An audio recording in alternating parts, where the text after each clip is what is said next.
Au nom du Père et du Fils et du Saint-Esprit, Amen. Les bénis de mon Père, bonjour. Nous sommes le 28 janvier et l'Église nous permet de voir la mémoire d'un saint, Saint Thomas d'Aquin, prêtre et docteur de l'Église. Il faut dire que Thomas d'Aquin naît vers 1225 et qui va quitter ce monde vers 1274 a réalisé en plénitude l'idéal dominicain.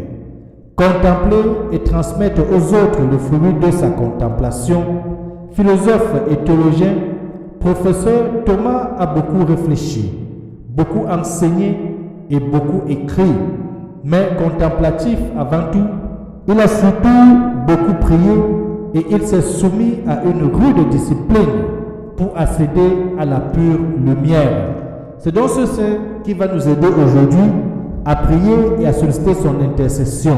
Nous allons continuer la lecture de la lettre aux Hébreux au chapitre 10, les versets 19 à 25, où l'apôtre va écrire que dans la plénitude de la foi, il va nous inviter à continuer d'affirmer notre espérance. Il va écrire que soyons attentifs les uns aux autres pour nous stimuler à vivre dans l'amour. Cela est fondamental. Saint Jacques, j'ai toujours l'habitude de le dire, écrit que la foi sans des œuvres est une foi morte. Continuons à bénir de mon Père à vivre de l'Évangile et à matérialiser notre foi au milieu de nous. Ensuite, nous allons continuer la lecture de l'Évangile de Jésus-Christ selon Saint Marc au chapitre 4, les versets 21 à 25, où le Seigneur va dire que la lampe est apportée pour être mise sur le lampadaire et que la mesure que vous utiliserez sera utilisée pour vous. Cela est fondamental et béni de mon Père. Quand nous posons un acte à l'égard de l'autre envers nos frères et sœurs, n'ignorons pas que demain nous aussi, nous serons face à nos propres responsabilités. Ouvrons nos cœurs. Apprêtons les textes de ce matin, surtout les bénis de mon Père, que chacun lise. Et bienvenue.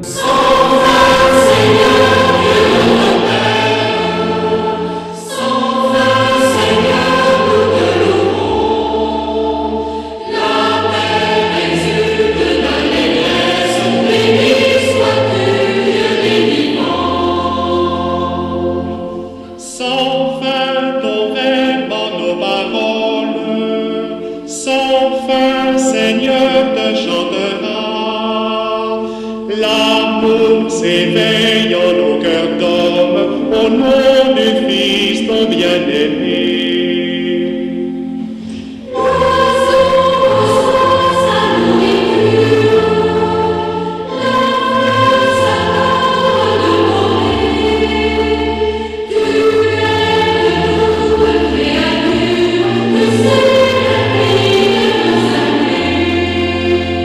Sans fin, Seigneur, nous te louerons, surtout en ce temps où tu nous permets d'achever ce mois de janvier, qui est le premier mois de cette année.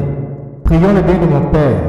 Dieu qui a fait de Saint Thomas d'Aquin un modèle admirable par sa recherche d'une vie saine et son amour de la science sacrée, accorde-nous de comprendre ses enseignements et de suivre ses exemples. Et nous profitons, Père très saint, pour te rendre grâce et te dire merci pour ce mois que tu nous as permis de l'achever. Veille sur le mois qui va commencer dans quelques heures. Bénis nos mains, protège-nous, remplis ton Esprit Saint, l'esprit de sagesse, de discernement, l'esprit de courage, de force, l'esprit de foi, pour que nous continuions toujours à cheminer avec toi en tout lieu, en toutes circonstances, par Jésus-Christ, ton Fils bien-aimé. Lui qui vit et règne avec toi dans le Saint-Esprit, Dieu maintenant et pour des siècles des siècles. Amen. Que chacun lise à présent Hébreux chapitre 10, les versets 19 à 25, et méditons aussi ensemble le psaume 23. Voici le peuple de ceux qui cherchent ta face, Seigneur. Ô Seigneur, le monde et sa richesse, la terre et tous ses habitants. Seigneur,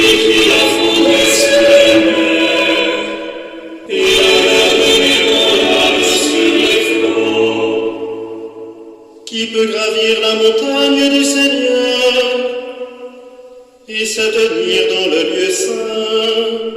L'ordre plus et sorte, qui ne pas son âme aux étoiles. Il obtient du Seigneur la bénédiction et de Dieu son sauveur la justice. Voici le peuple de ceux qui le cherchent. Voici Jacob qui le cherche ta face. Alléluia, Alléluia,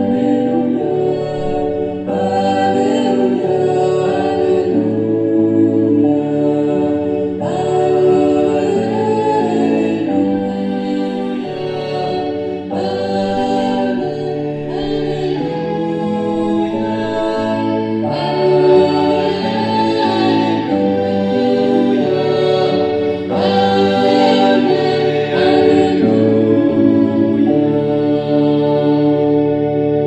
Évangile de Jésus-Christ selon saint Marc, au chapitre 4, les versets 21 à 25.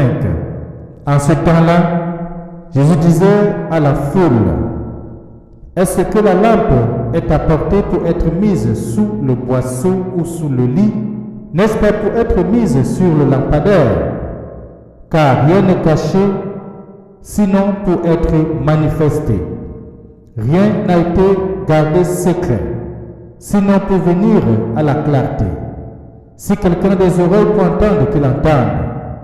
Il leur disait encore: faites attention à ce que vous entendez. La mesure que vous utilisez sera utilisée aussi pour vous, et il vous sera donné encore plus, car celui qui a, on lui donnera. Celui qui n'a pas, on lui enlèvera même ce qu'il a. Acclamons la parole de Dieu. Louange à toi, Seigneur Jésus-Christ. La lampe est apportée pour être mise sur le lampadaire. Eh bien, mon Père, nous venons d'écouter notre Seigneur Jésus-Christ nous donner cet enseignement vibrant, cet enseignement net et clair sur la mesure. Cette lampe qui entre dans l'obscurité de la maison, ne serait-ce pas Jésus lui-même, dont l'évangéliste Jean dit dans le prologue de Jean que le Verbe était la vraie lumière qui, en venant dans le monde, illumine tout homme. Jean 1, verset 19. Eh bien, mon Père, nous avons tous, un jour ou l'autre, agi comme un insensé qui met sous le boisseau la flamme qui l'apporte pour voir clair. Jésus connaît notre inconstance et il nous prévient: faites attention à ce que vous entendez. C'est un avertissement formel de notre Seigneur. Le Verbe qui transforme nos abîmes obscurs en plages de lumière veut nous dire les choses d'en haut. Jésus vient du haut et il nous initie aux choses du haut. Il soulève le voile, relève les secrets de son Père et il suit très bien que rien n'est caché. Quelle est la mesure?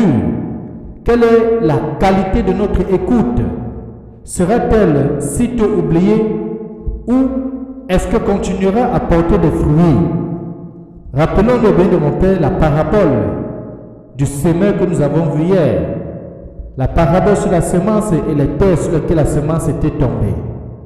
Refuserons-nous le combat spirituel si elle nous ordonne de trancher dans le vif du péché? Il y a, le bien de mon Père, sans doute des larmes de Dieu dans cette plainte. L'amour est dissuasif. L'amour vient en courant au-devant de nos cœurs prisonniers. Il peut ouvrir nos cages, nos prisons, envahir de soleil libérateur les zones les plus jalousement cachées de nos misères. Le Christ peut éclairer les zones sombres de notre vie.